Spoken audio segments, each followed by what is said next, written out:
מוכן. כן, אתה מוכן. בבקשה, בבקשה.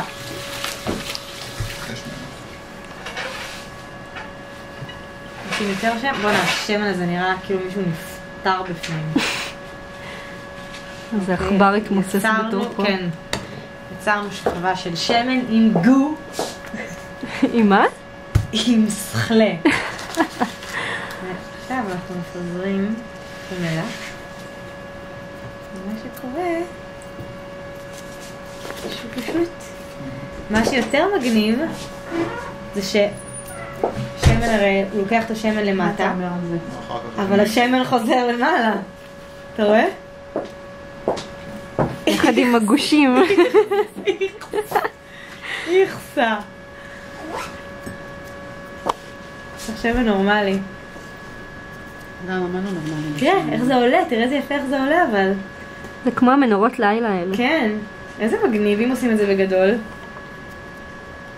אם עושים את זה בגדול, זה יקרה גם בקטן, לא? טוב, אני צריך... איכסה, איזה מגעיל זה, אבל הדבר הזה בפנים. לא הבנתי למה השמן יורד. למה השמן יורד? כי הוא עוטף את ה... ראיתי את זה. הוא עוטף... מותר לי? מי עוטף? סליחה. מה אני יודעת? השמן עוטף את המלח. נכון. להגן עליו מהמים, כאילו. למה הוא צריך הגנה? הוא עוטף אותו פשוט. יכול להיות שזו צורה של התנהגות של חלקיקים, אבל הוא עוטף אותו.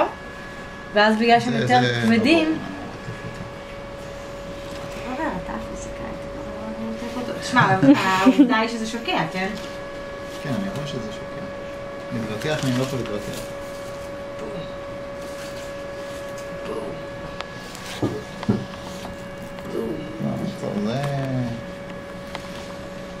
זה ממש מגניב. זה לא כל כך מגניב שאת עושה את זה בכמויות. סתם. תשימי יותר כמות של שמן, נראה מה. אבל אני לא יכולה, יש גו בשמן. השמן הזה צריך שמן אחר. יש בחדר הכנה שמן נקי, חדש.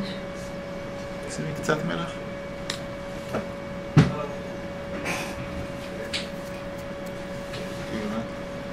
כן, הוא שוקע. זה פשוט נוראי. הגופה הזאת עולה ויורדת לפנים. טוב. יש כתבתי... בחדר הכנה. שמן נורמלי, כן, כתבתי לזה הסבר כאילו, מההסבר הבסיסי שראיתי ביוטיוב, וצרפתי את הסרטון שיש ביוטיוב. עכשיו יהיה לנו עוד סרטון משלנו.